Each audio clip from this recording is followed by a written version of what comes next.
rabbil alamin. Wassalatu wassalamu ala rasulillah wa ala alihi wa sahbihi ajma'in, amma ba'du. Bismillahirrahmanirrahim. Inna siyat mu'tadatun adataha waqtan walakin takarat liqadriha kaquliha fil asyaril uwalimin tamami syahrin hittuhum satan qamin la alamu ibtida'aha wa alamu anni tahutu ibtida'ihi ilamu anna ibtida'ahu yakinu tuhriha katuhri ishrina akhiran ilaha ilhaidi wa tuhri ihtimal sani li akhiril khamisiyat asyani sadisahu haidun yakinan ba'dahu li akhiril ashiri muhtamiluhu min haidi wa tuhri walinkita'i wa lidakinikum bila niza'i wa fi ihtimaliha kaman tahayyara ihtimali linkita'i utasalat likulli fardin fi ihtimali ghairihi tawadda'at lahu liyakun fi waqtihi. Artinya setelah pembahasan kemarin kita telah menerangkan an-nasiyah kodron, perempuan yang telah mengalami haid tapi dia lupa pada kebiasaan, pada lamanya kebiasaan haid yang telah dialami, hanya ingat pada permulaannya saja. Kalau sekarang kita akan membahas perempuan yang pernah mengalami haid dan suci, artinya telah sudah pernah mengalami haid dan suci, tetapi ketika dia istihadah, ketika dia keluar darahnya lebih dari 15 hari dan tidak mencukupi syaratnya tamyiz, dia lupa pada permulaan kebiasaan yang telah dialami, tetapi ingat pada lamanya dan ingat pada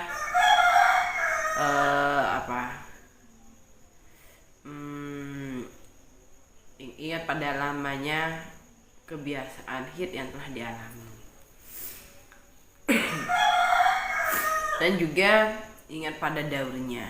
Misal perempuan tersebut berkata, saya ingat kalau saya haid kemarin kebiasaan saya, kalau saya haid saya pasti haid dalam masa 5 hari di sekitar di dalam hitungan 10 hari pertama di awal bulan. Misal, saya ingat kalau saya haid, kebiasaan saya kalau haid biasanya 5 hari di 10 hari pertama di awal bulan. Tapi saya lupa mulainya jam berapa, saya lupa. Perempuan tersebut bilang begitu. Maka itu dinamakan nasiyah waqtan. Nasiyah waqtan. Bagaimana hukumnya jika keluar darah? Misalnya perempuan tersebut keluar darah 20 hari. 20 hari ini kan sudah lebih dari 15 hari. Ya Allah. Bilang 20.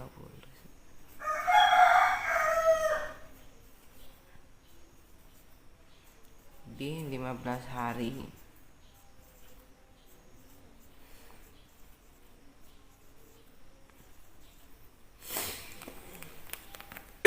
Perempuan tersebut keluar darah lebih dari 15 hari, misal sampai 20 hari. Darahnya tidak mencukupi syaratnya tamyiz, seperti dari awal kali pertama keluar darah sampai akhir keluar darah, darahnya memang tidak bermacam-macam, tidak ada yang kuat, tidak ada yang lemah, ataupun ada cuma tidak mencukupi syaratnya tamyiz. Ya, tanya.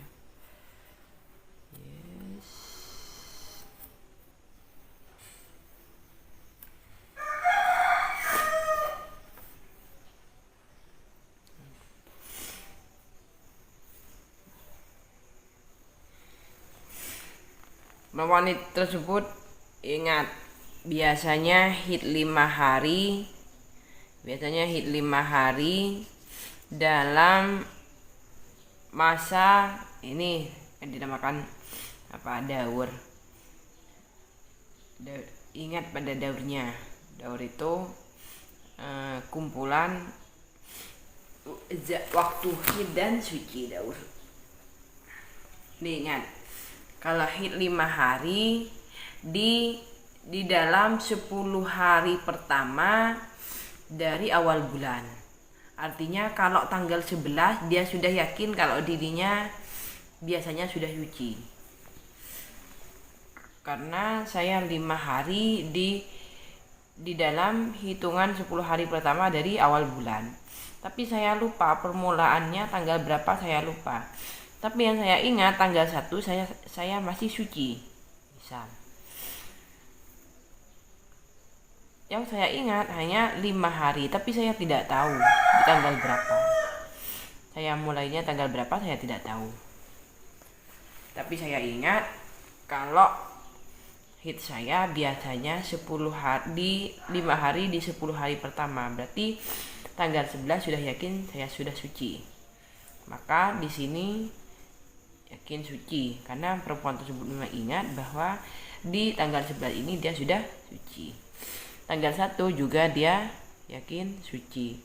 Tapi saya ingat tanggal 1 saya masih suci. Maka tanggal 1 juga yakin suci karena dia memang ingat tanggal 1 masih suci. Jadi keyakinan ingatan perempuan tersebut itu memang dipakai untuk menghukumi darah-darahnya ketika dia keluar darah lebih dari 19 hari. Maka ini suci karena memang perempuan tersebut yakin bahwa tanggal 11 ini sudah suci, tanggal 1 masih suci. Terus sekarang dari tanggal 2 sampai tanggal 10 bagaimana? Coba kita hitung. Kalau misal kan hidnya dia ingat 5 hari. Kalau misal hidnya kebiasaan ya, artinya hid sebelum istiadah ini mulai di tanggal 2, maka 5 hari 1, 2, 3, 4, 5 berarti tanggal 6. Berarti sampai tanggal 6 5 hari. Tapi kan belum yakin ini hit semua. Bisa jadi kan di sini. Cara hitungnya gini. Tanggal 3, kalau 5 hari dari tanggal 3 maka 5 hari sampai tanggal 7. Kalau misal mulai dari tanggal 4 maka 5 hari sampai tanggal 8.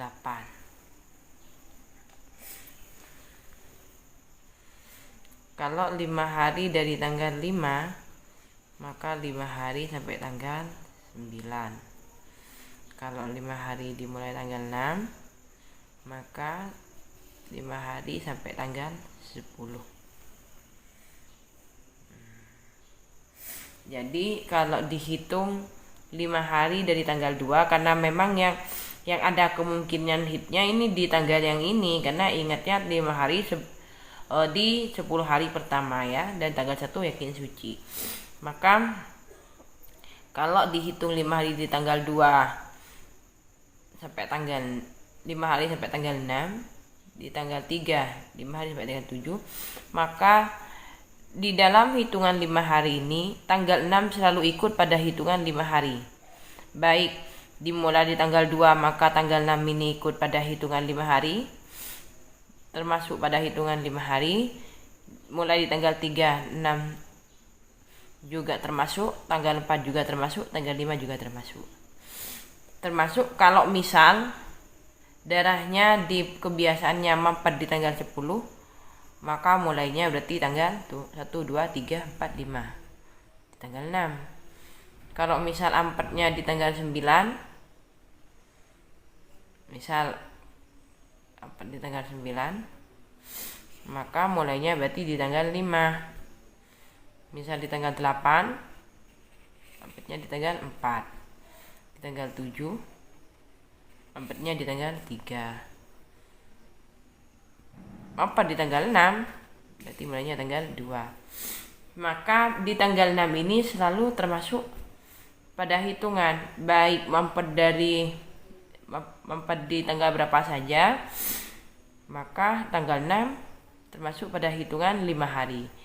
Atau mulai di tanggal berapa saja, tanggal 6 ini selalu termasuk pada hitungan 5 hari.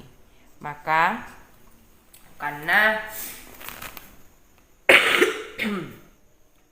tanggal 6 ini selalu termasuk pada hitungan 5 hari, karena memang perempuan tersebut, ingatnya, darahnya kebiasaan haidnya adalah haid 5 hari, maka di tanggal 6 ini yakin haid.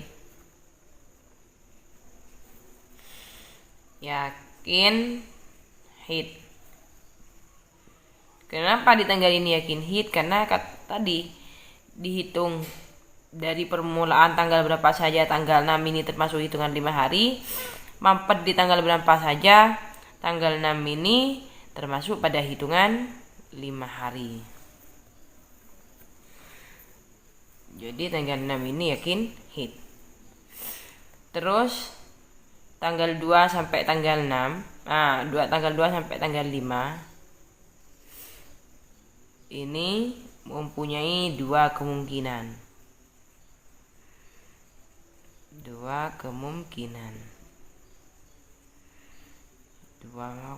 Bisa jadi di tanggal 2 sampai tanggal 5 ini haid, bisa jadi haid. Bisa jadi tanggal 2 sampai tanggal 5 ini masih suci, tapi tidak mungkin mampet. Kalau mampet mau mulai dari tanggal berapa gitu. Jadi bisa jadi suci terusan dari tanggal 1, atau bisa jadi ini masih dalam keadaan haid. Maka ini mempunyai dua kemungkinan. Tidak mungkin mampet, karena kalau sudah mampet ini nggak mungkin ini sudah mampet. Ya, tanggal 2 sampai tanggal 5 ini mempunyai dua kemungkinan. 1 mungkin haid, 2 mungkin suci. Dan di tanggal 7 sampai 10 ini mempunyai 3 kemungkinan.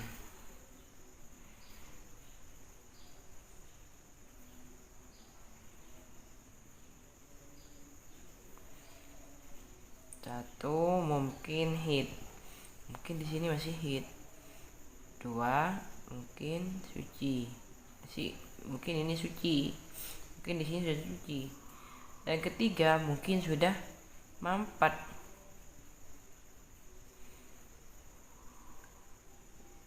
Ini sudah mungkin mampetnya, karena setelah menghukumi haid ada mungkin mampetnya. Kalau sebelum haid masa sudah mampet, kan sudah pastinya antara masih haid dan masih suci. Kalau di sini bisa jadi haid lanjutan di tanggal 6, bisa jadi suci lanjutan tanggal 11, bisa jadi mampet karena haidnya hanya 5 hari.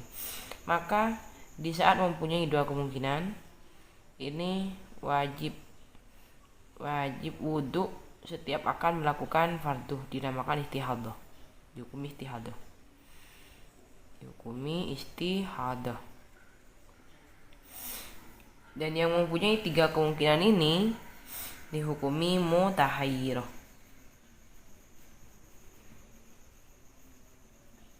Karena mempunyai 3 kemungkinan, karena dihukumi mutahayyirah, maka wajib adus setiap kali akan melakukan sholat fardu.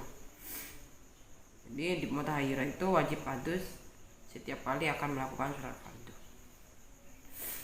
Ini dasar hukum-hukum yang berhubungan dengan nasiyah waqtan. Maka yang dinamakan nasiyah waqtan, ingat pada lamanya kebiasaan haid yang telah dialami, tetapi lupa mulainya tanggal saat apa. Jadi lupa pada permulaannya, tapi ingat pada lama kebiasaannya. Dan yang harus diingat juga daurnya, minhal, ingat, saya biasanya haid 5 hari, kapan? Nggak tahu. Biasanya yang diingat hanya 5 hari, tapi dia lupa di 10 hari pertama atau 10 hari kedua atau 10 hari ketiga dia lupa, maka itu tidak berguna, semuanya dihukumi tahyirah.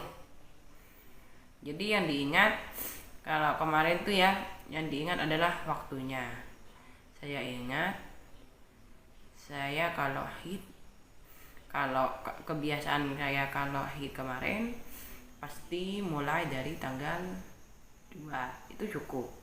Tapi kalau lamanya haid ini, kalau cuma ingat lamanya tetapi lupa ada di titik mana, itu tidak berguna. Saya biasanya haid 5 hari tapi saya tidak tahu tanggal berapa. Maka itu tidak berguna, dihukumi mutahayyirah semua. Jadi ini menjadi perhatian ya bagi kita kaum wanita, kalau dalam masa masih subur, artinya masih sering haid, maka kita dianjurkan untuk selalu mencatat tanggal berapa saja,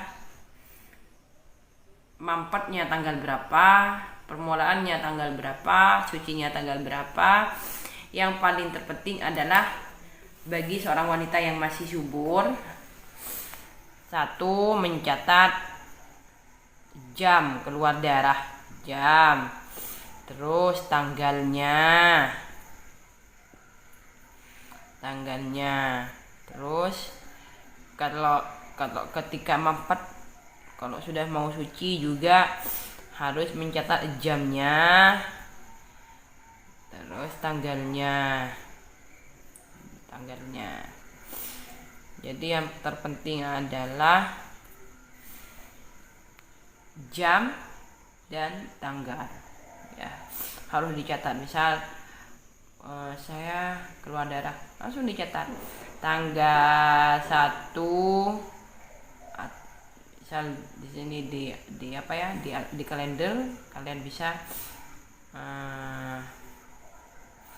mencatatnya mulai jam 1 misalnya.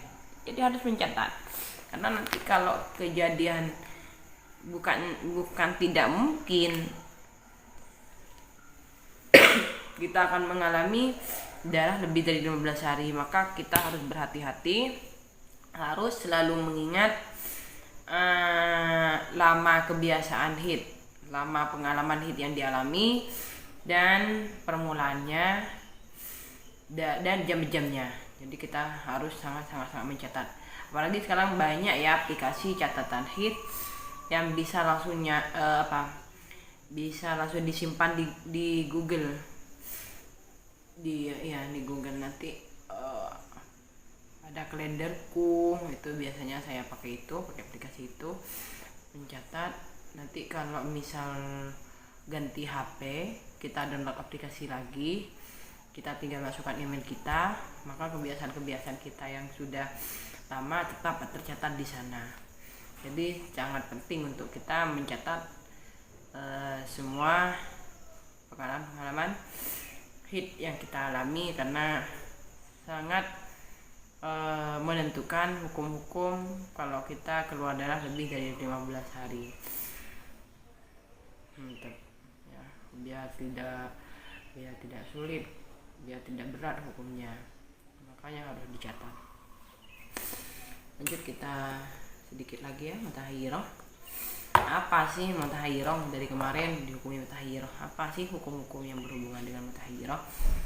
Nasiyat mu'tadatun 'adataha qadran wa waqtan yajibu tiyatuha fi qurbatin tajibu fi hadniyah wa fi talaqihi kan nakiyah fi masih mushafin kadat tamattu qira'atun kahaidin fatunau illa qira'ata sholati innaha jaidatun wa intazid wajibaha wal tautasil li kulli fardin fi timali li qita'ila idza ma'ulima.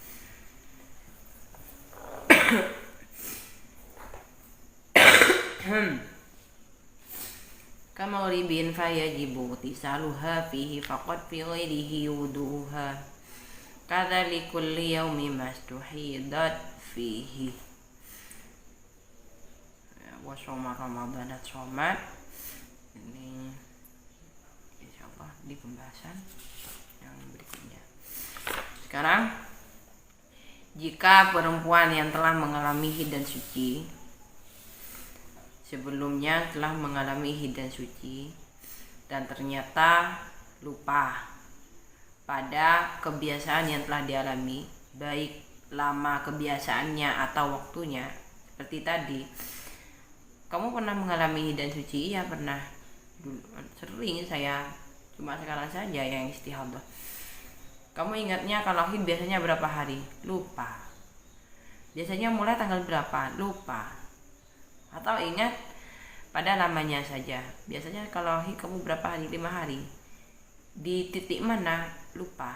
Nah itu semuanya dinamakan mutahayyir asli. Artinya dimulai awal pertama kali keluar darah itu langsung dihukumi mutahayyir, tidak ada yang dihukumi haid. Apa saja yang berhubungan dengan mutahayyirah, maka perempuan yang mempunyai hukum mutahayyirah harus selalu berhati-hati. Hukum-hukum yang berhubungan dengan mutahayyirah, perempuan mutahayyirah itu boleh, artinya perempuan boleh ditelak di saat mutahayyirah. Saat mutahayyirah artinya boleh, bukan bukan kalau mutahayyirah boleh ditelak, bukan. Maksudnya kalau orang haid itu kan haram ditelak gitu, tidak boleh ditelak orang haid. Kalau orang mutahayyirah misal mau mentelak perempuan yang sedang mengalami mutahayyirah itu boleh, tidak sama dengan hukumnya mentelak perempuan ketika haid gitu. Tolaknya tetap jatuh walaupun mentelak perempuan saat haid, tapi hukumnya haram gitu. Kalau mutahayyirah boleh ditelak di saat mutahayyirah, boleh. Dan setiap ibadah yang membutuhkan niat seperti sholat dan puasa, hukumnya mutahayyirah itu wajib melaksanakannya.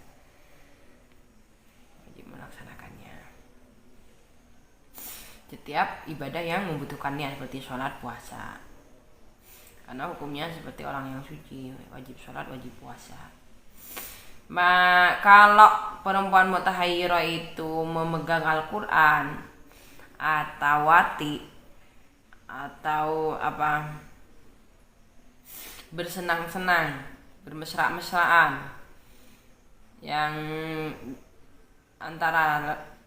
antara perempuan yang mutahayyirah dengan suaminya, bermesra-mesraan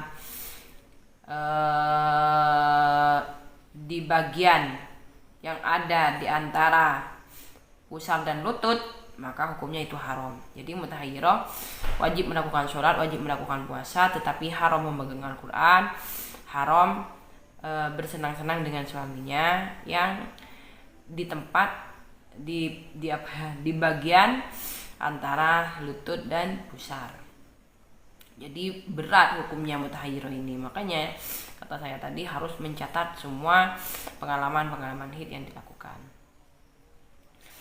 Dan orang mutahayyirah dan perempuan mutahayyirah itu haram membaca Al-Quran, kecuali membaca Al-Quran di dalam sholat seperti membaca Fatihah ataupun membaca surat-suratan, itu boleh kalau di dalam sholat. Kalau di luar sholat, hukumnya mutahayyirah membaca Al-Quran itu tidak boleh. Juga hukum yang berhubungan dengan mutahayyirah, orang perempuan mutahayyirah itu wajib, kata tadi ya, wajib mandi setiap akan melakukan sholat fardu, dan mandinya harus dilakukan setelah azan. Jadi perempuan mutahayyirah itu wajib adus setiap kali akan melakukan sholat fardu, dan mandinya harus dilaksanakan setelah azan. Kalau mandi sebelum azan itu tidak boleh, harus mandi setelah azan.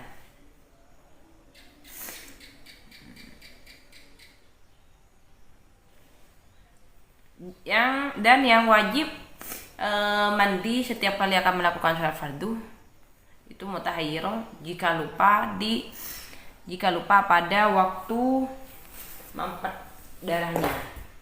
Seperti dia memang tidak ingat apa-apa sekali, lama haidnya tidak ingat, permulaan kebiasaan haidnya tidak ingat, terus hari waktu mampetnya juga tidak ingat. Saya lupa berapa hari haid, saya lupa kapan permulaan saya haid biasanya, dan saya lupa kalau haid mampetnya di saat apa, lupa semua. Maka itu wajib adus setiap akan melakukan sholat fardu. Wajib adus setiap akan melakukan sholat fardu. Kalau dia ingat, saya biasanya kalau haid mampet setiap maghrib. Setiap maghrib saya mampet. Tapi lupa, hanya ingat saya mampet di saat maghrib. Maka kalau mutahayyirah tetap tidak ada yang dihukumi haid. Hukum yang berhubungan mutahayyirah itu semua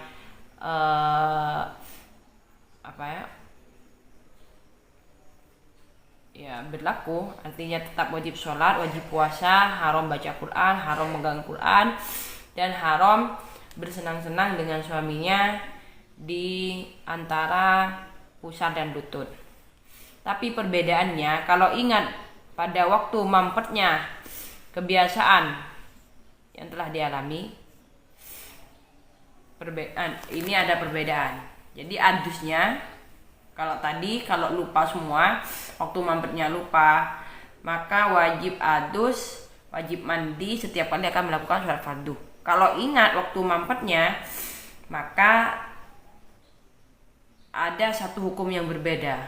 Apa? Ialah tidak wajib adus setiap kali akan melakukan sholat fardu. Tetapi kalau dia ingatnya mampetnya saat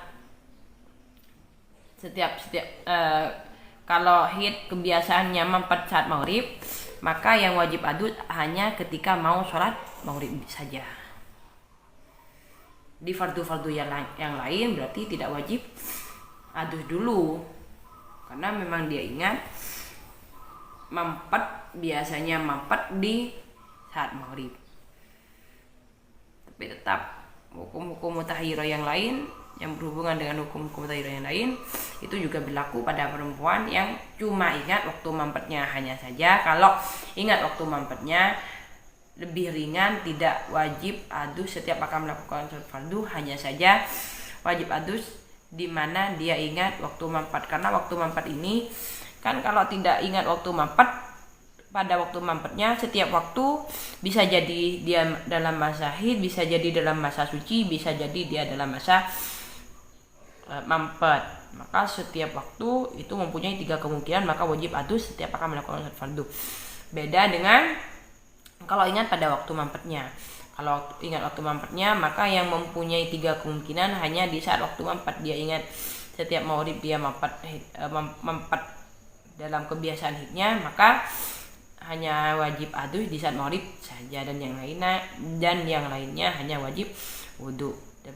Dan perlu diingat bahwa orang yang istihadah, baik istihadah apa saja, istihadah biasa ataupun istihadah mutahayyirah, wajib melakukan mandi atau wudu setelah azan. Tidak boleh wudu dulu sebelum azan, tidak boleh adus dulu sebelum azan, sebelum masuk waktu.